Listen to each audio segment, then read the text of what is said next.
नमस्कार, आप देख रहे हैं दूरदर्शन किसान कार्यक्रम गांव किसान में आप सभी का स्वागत है। मैं हूं आपके साथ ज्योत्सना टंडन। गांव किसान एक ऐसा कार्यक्रम है जिसमें हम आपको खेती किसानी और पशुपालन के संबंध में जानकारी देते हैं। साथ ही आपकी मुलाकात करवाते हैं एक ऐसे प्रगतिशील किसान से जो कि आज दूसरे किसानों के लिए मिसाल बन चुके हैं। तो आइए अपने आज के गाँव किसान कार्यक्रम की शुरुआत करते हैं।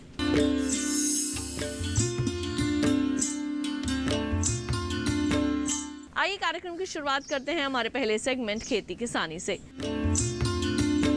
किसान भाइयों बहनों, हर साल की तरह इस साल भी भारतीय कृषि अनुसंधान संस्थान पूसा नई दिल्ली में किसान मेले का आयोजन किया गया, जहां पर किसानों ने बढ़ चढ़कर हिस्सा लिया। इस बार के मेले के अंदर नई तकनीकों पर जोर दिया गया है। तो जहां किसानों ने नई तकनीकों को समझा, तो वहीं दूसरी ओर बीज के बारे में भी विशेष जानकारियां हासिल की। आइए दिखाते हैं इस पर आपको एक खास रिपोर्ट।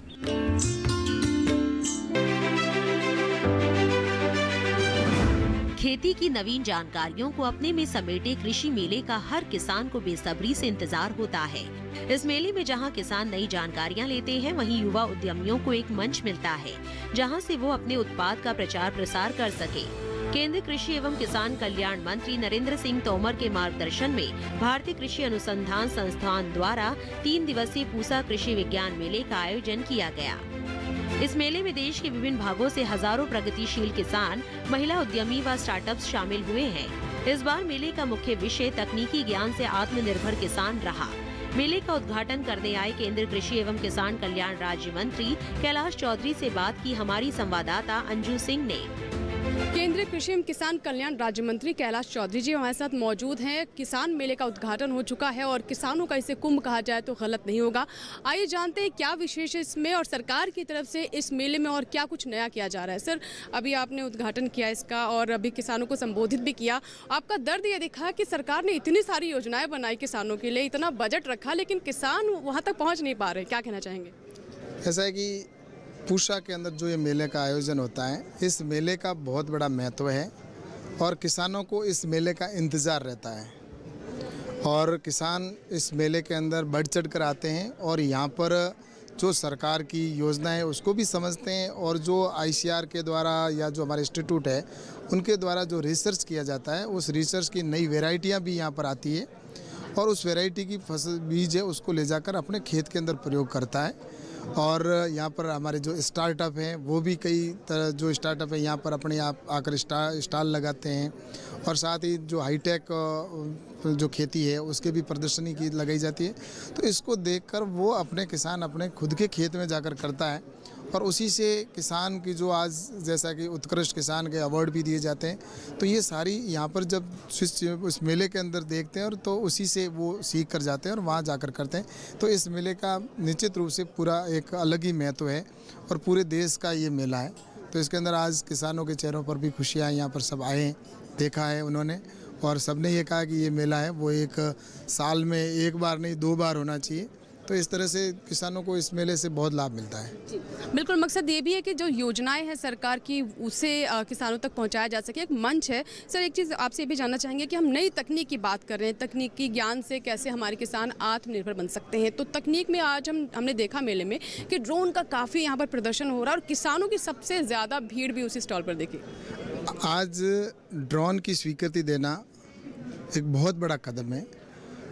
पहले ड्रोन का उपयोग किसान नहीं कर सकता था, उसको परमिशन नहीं थी और ड्रोन से स्प्रे करने से उसका समय बचता है और वो बिना किसी साइड इफ़ेक्ट के वो अपनी फसल के ऊपर स्प्रे कर सकता है और इसको अपन कह सकते हैं कि हाईटेक खेती की दिशा के अंदर ले जाने की आवश्यकता है।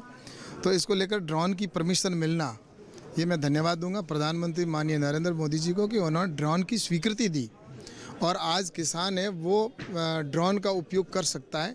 तो ये एक बहुत बड़ा अचीवमेंट है, क्योंकि दूसरे देशों के अंदर जब खेती ड्रोन से लोग कर रहे हैं लेकिन हमारे हिंदुस्तान में नहीं होती थी।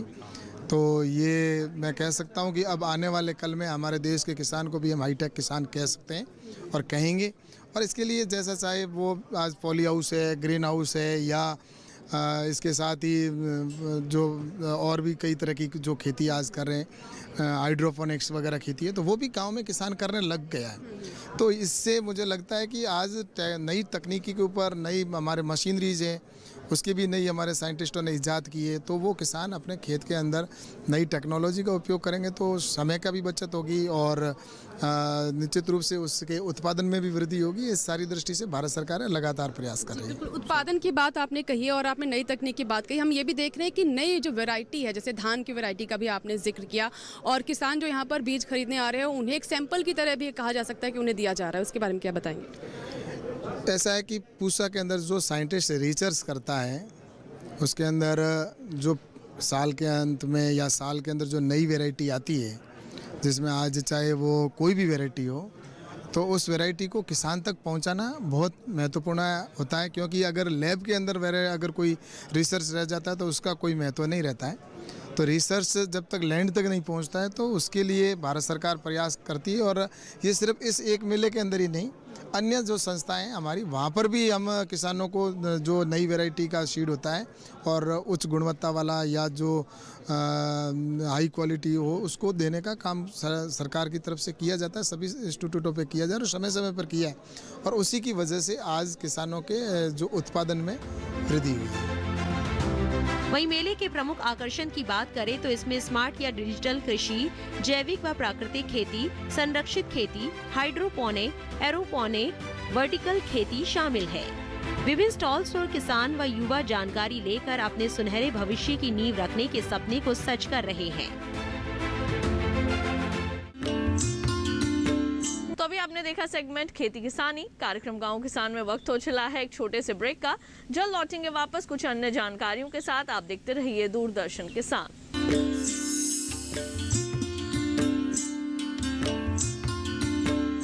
किसानों का नेता रामनाथ यादव जिंदाबाद। किसान का हाथ पत्थर तोड़ता है, मिट्टी से सोना उगाता है। आज तो तेरी शादी है, कम से कम आज तो ये किसान सेवा बंद कर। कोई आगे बढ़ा ना, गोली मार दूंगा। है कोई जो यहाँ इस वक्त इस मंडप में मुझसे शादी करे, 7 फेरे ले और घर बसाए?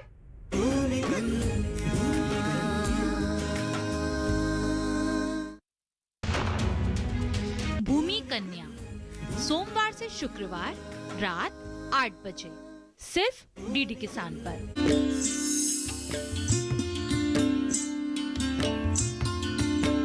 ब्रेक के बाद एक बार फिर आप सभी का स्वागत है कार्यक्रम गांव किसान में। आइए कार्यक्रम में बढ़ते हैं आगे और अब देखते हैं सेगमेंट हमारा पशुधन। जैसे कि हम सभी जानते हैं कि पशु ही हमारा असली धन है और उनसे से ज्यादा उत्पादन हासिल करने के लिए ये जरूरी है कि हम उनके आहार का विशेष रूप से ध्यान रखें। किस तरह का आहार हमें अपने पशुओं को देना चाहिए जिससे कि वो स्वस्थ भी रहें और उनसे ज्यादा उत्पादन भी हम हासिल कर सकें, आइए जानते हैं कार्यक्रम के इस भाग में।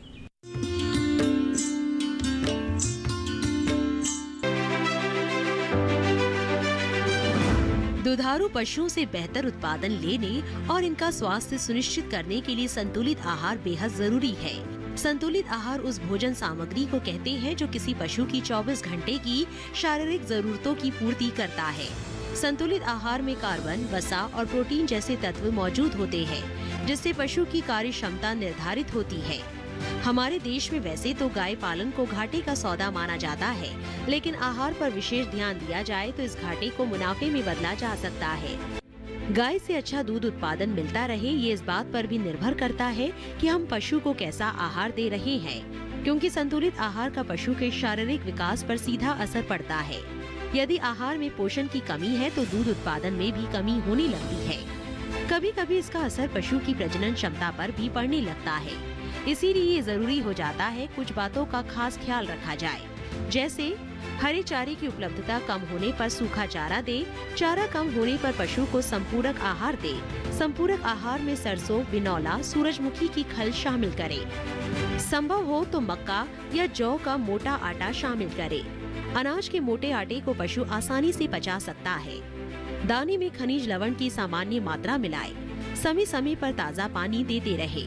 आहार के साथ साथ पशुपालन करते समय पशुओं के लिए आवास पर भी विशेष ध्यान रखना होता है।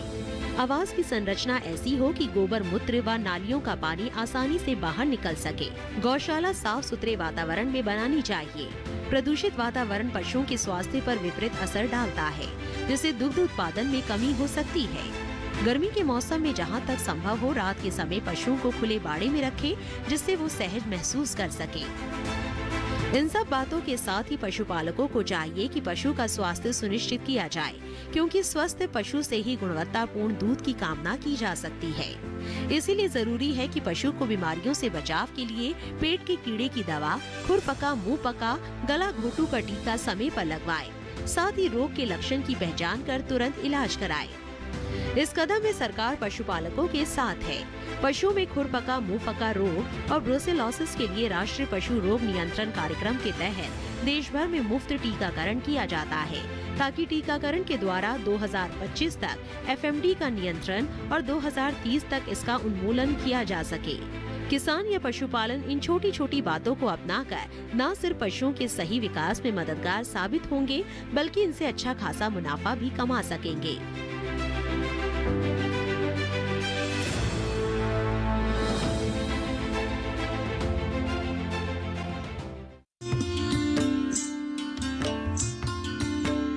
तो अभी आपने पशु आहार से संबंधित ली कुछ विशेष जानकारियां। आई कार्यक्रम गांव किसान में बढ़ते हैं आगे, एक नजर डाल लेते हैं इस माह के पशुपालक कैलेंडर पर। मच्छर, मक्खी जैसे बाह्य परजीवियों को नियंत्रित करने के लिए जरूरी दवाओं का इस्तेमाल पशु चिकित्सक की सलाह से करें। आने वाले समय में पशुओं में गर्भ संबंधी रोगों की समस्या होने पर तुरंत चिकित्सीय परामर्श लें। यदि दूध उत्पादन में कमी हो रही है तो पशुओं के आहार पर विशेष ध्यान दें। जरूरत होने पर चिकित्सक की सलाह पर पशु के दूध, मूत्र, खून आदि की जांच करवाएं। आने वाले महीनों में पशुओं को पर्याप्त हरा चारा मिलता रहे, इसके लिए ज्वार, मक्का, लोबिया, सोरगम, बाजरा और सूडान जैसे हरे चारे की बुआई करें। पहले बोए गए हरे चारे जैसे बरसीम, जई आदि की सिंचाई 10 से 15 दिन के अंतराल पर करते रहें। हर मौसम में खिलाया जाने वाला चारा जैसे हाइब्रिड नेपियर, गिनी घास इत्यादि की रोपाई पहले से तैयार किए गए खेतों में करें। गर्मी के मौसम में हरे चारे की कमी को पूरा करने के लिए हरे चारे से साइलेज तैयार करें। पशुओं को उनकी शारीरिक स्थिति व आवश्यकता के अनुसार उचित मात्रा में खनिज मिश्रण दें। एक पशु को 30 से 50 ग्राम खनिज लवण प्रतिदिन देना चाहिए। इस मौसम में पशुओं को खुरपका, मुंहपका, एंथ्रेक्स, रेबीज व अन्य रोगों से सुरक्षा देने के लिए टीकाकरण कराएं। गांव किसान कार्यक्रम में वक्त हो चला है एक और छोटे से ब्रेक का। जल्द लौटेंगे वापस और मिलवाएंगे आपको आज की सफल महिला उद्यमी से। कहीं मत जाइए, देखते रहिए दूरदर्शन किसान।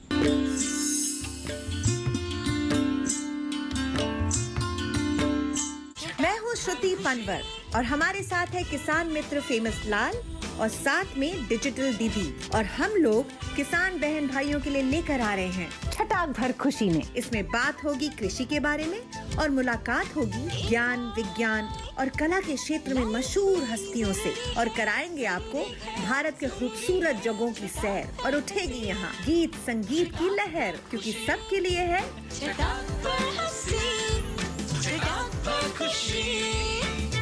छटाक भर खुशी। देखिए हर शुक्रवार शाम 4:30 बजे से।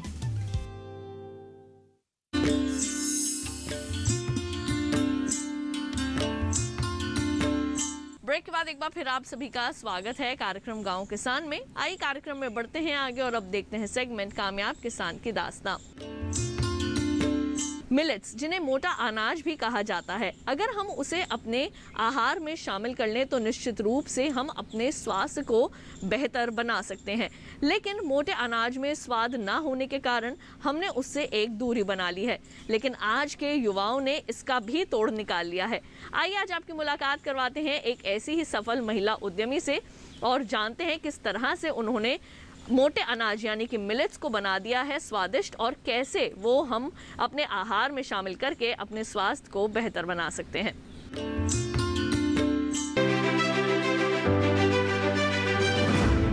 कभी मोटे अनाज हमारे आहार का हिस्सा हुआ करते थे, जिससे हमें संपूर्ण पोषण मिल जाया करता था। लेकिन तेजी से बदलती जीवन शैली ने हमारे आहार की थाली में भी बदलाव कर दिए। अब ज्यादातर लोग उन व्यंजनों को पसंद करते हैं जो कम समय में तैयार हो जाए और स्वाद में बेहतर हो। इस तरह के व्यंजन पेट तो भर देते हैं, लेकिन शरीर को संपूर्ण पोषण नहीं दे पाते।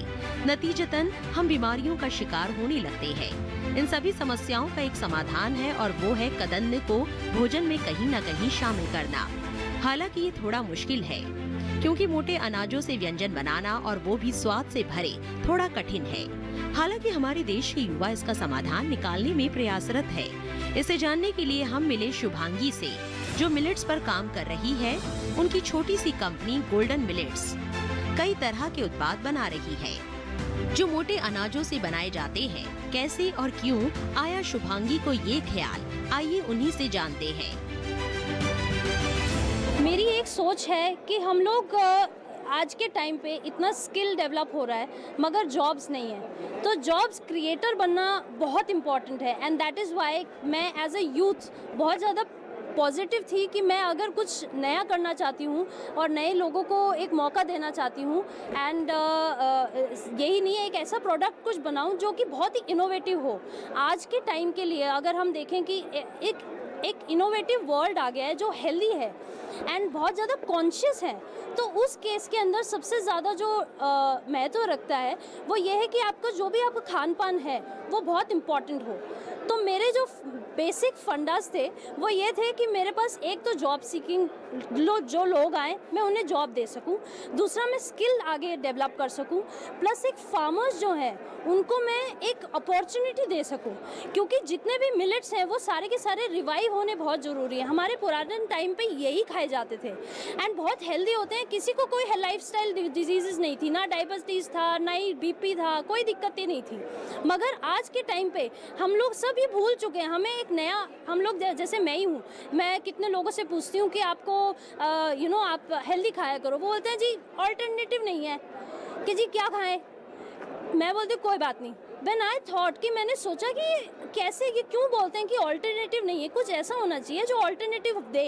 एंड दैट इज़ व्हेन कि मैंने ये सोचा नहीं, मुझे कुछ ना कुछ इन सारे फैक्टर्स को लेते हुए और अपना कुछ खोलना है एंड आगे बहुत सारी चीज़ें करनी है जो इनोवेटिव हो और आज के ज़माने की हो।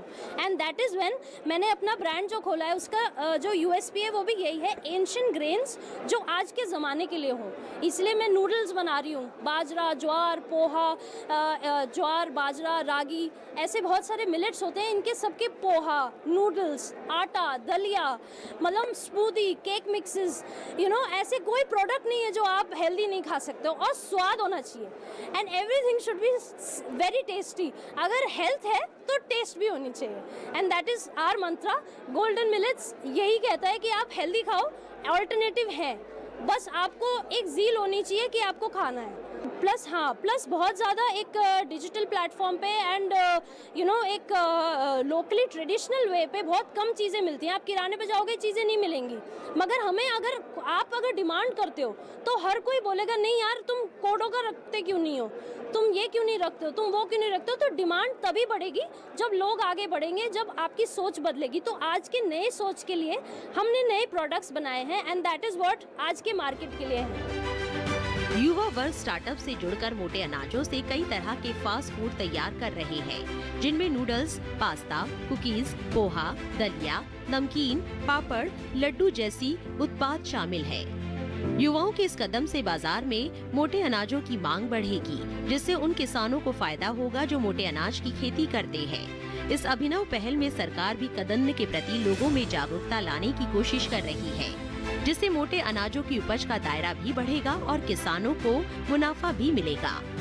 इसी संदर्भ में बजट 2022 में साल 2023 को मोटा अनाज वर्ष घोषित किया गया है, जिसमें इसके उत्पादन और उपभोग पर फोकस किया जा सकेगा।